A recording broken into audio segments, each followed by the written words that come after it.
কুমিল্লা ৪ আসন থেকে নির্বাচিত মাননীয় সংসদ সদস্য জনাব আবুল হাসনাত, আপনি একটি সম্পূরক প্রশ্ন করতে পারুন দয়া করে। ধন্যবাদ মাননীয় স্পিকার। সালাউদ্দিন সাহেবকে প্রশ্ন করলে আবার কখন নোটিশ দেওয়ার কথা বলে ফেলেন, তো সেই বিষয়টা নিয়ে সবসময় আমরা একটু সংকোচে থাকি। তো আমরা পুলিশ সংস্কার নিয়ে কথা বলছি, পুলিশের সুশৃঙ্খলা নিয়ে কথা বলছি। লাস্ট 1 মাস পুলিশের শৃঙ্খলা নিয়ে যখন আমরা স্বরাষ্ট্রমন্ত্রী মহোদয়, তো মাননীয় স্পিকার, মাননীয় সদস্য জি বলতে দেন। মাননীয় সদস্য লেট মি হ্যান্ডেল। মাননীয় সদস্য, আমাদের পার্লামেন্টারি প্রসিডিউরে আমরা যাই। মাননীয় স্পিকার, আমরা যখন পুলিশ সংস্কার নিয়ে কথা বলছি, মাননীয় স্পিকার, মাননীয় সদস্য আপনি দয়া করে বসুন। আমরা আশা করছি পরবর্তীতে আমরা সকল সদস্যগণ সংসদীয় যে নর্ম আছে, প্র্যাকটিস আছে, সেটা মেনে চলবো। Thank you. Yes, thank you মাননীয় স্পিকার। মাননীয় স্পিকার, পুলিশ সংস্কার নিয়ে যখন আমরা কথা বলি বা পুলিশের যে বিষয়গুলো, তৃণমূলের কিছু পুলিশের অনেক সমস্যা রয়েছে ইনস্ট্রুমেন্টাল। যেমন পুলিশকে যখন তদন্ত করতে পাঠানো হয়, ওই তদন্তের খরচ কিন্তু থানা থেকে দেওয়া হয় না, আর যেটা দেওয়া হয় সেটা কিন্তু অপ্রতুল। আমরা যখন পুলিশকে একটা কাজ করতে দিচ্ছি কিন্তু বাজেট দিচ্ছি না, পুলিশে একটা কালচার প্রচলিত রয়েছে, সেটা হচ্ছে ম্যানেজ করে নাও।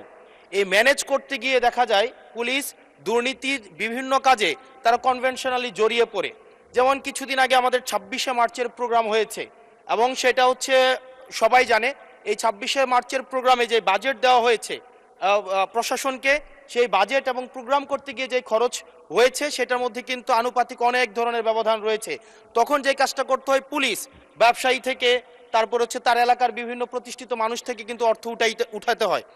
আমার মাননীয় স্বরাষ্ট্রমন্ত্রীর কাছে প্রশ্নটি হচ্ছে, এই যে পুলিশের যথাযথ বাজেট দেওয়া হবে কিনা, যাতে করে তাদের যে রুটিন ডেইলি অ্যাক্টিভিটিগুলো রয়েছে সেই ডেইলি অ্যাক্টিভিটিগুলো যথাযথভাবে তারা পরিচালনা করতে পারে, এবং তাদেরকে যেন ম্যানেজ করে নাও কালচারে যেন না যেতে হয়, এবং কোনো ধরনের দুর্নীতিতে যেন তাদেরকে যুক্ত না হতে হয়। ধন্যবাদ। আর একটা বিষয়, যদি সম্বোধন করার ক্ষেত্রে যদি ভুল হয়ে থাকে সেটা আমি অ্যাকনোলেজ করছি, কারণ আমার এই সংসদে আমি আসছি, আমার 27.5 বছর বয়স। সেখানে মাননীয় স্বরাষ্ট্রমন্ত্রী যখন সংসদে এসেছেন 1991 সালে, আর আমি জন্ম হয়েছি 1998 সালে। তো সেই জায়গাতে যদি কনভেনশনাল যে ভুল আছে, আমরা সেগুলো সংশোধন করতেও রাজি। আমাদের যখনই আমাদেরকে নোটিশ করবেন আমরা সেটাকে সংশোধন করে নেব। ধন্যবাদ। ধন্যবাদ মাননীয় সদস্য। We are learning every day. ধন্যবাদ। মাননীয় মন্ত্রী। মাননীয় স্পিকার, আপনাকে ধন্যবাদ। এটাই হচ্ছে পার্লামেন্টারি কালচার। আমি বয়স যাই হোক, মাননীয় সংসদ সদস্য হিসাবে আমাকে অ্যাড্রেস করতে হবে যে সদস্য প্রশ্নটি উত্থাপন করেছেন।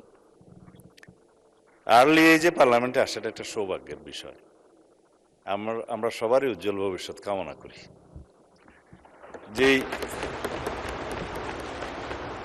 মানে আমরা যে সময় এমপি হয়েছি তার চাইতেও আরো 8-10 বছর পরে জন্ম নেওয়াটা সৌভাগ্যের বিষয়, কারণ তার আগে সামরিক শাসনের সময় ছিল।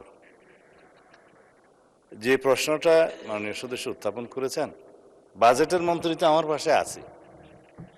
এখন আমরা অনুরোধ করব পুলিশ বাহিনীকে আরো বেশি কর্মক্ষম করা এবং দুর্নীতিমুক্ত রাখার জন্য যথাযথ বাজেট তিনি দেবেন, এবং সেই বিষয়ে আমরা আগামী বাজেট অধিবেশনে পুলিশের বাজেট বৃদ্ধির জন্য আমি একটা প্রস্তাব মাননীয় অর্থমন্ত্রীর কাছে, মাননীয় প্রধানমন্ত্রীর মাধ্যমে করে রাখছি। এটা সত্য কথা যে পুলিশের যে পরিমাণ রিসোর্স দরকার, যে পরিমাণ বাজেট দরকার, সেই পরিমাণ আমাদের অর্থনীতি সহ্য করতে পারে না বলেই হয়তো আমরা দিতে পারি না।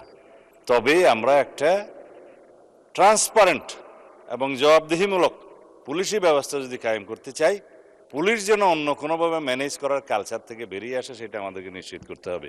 ধন্যবাদ মাননীয় সদস্য।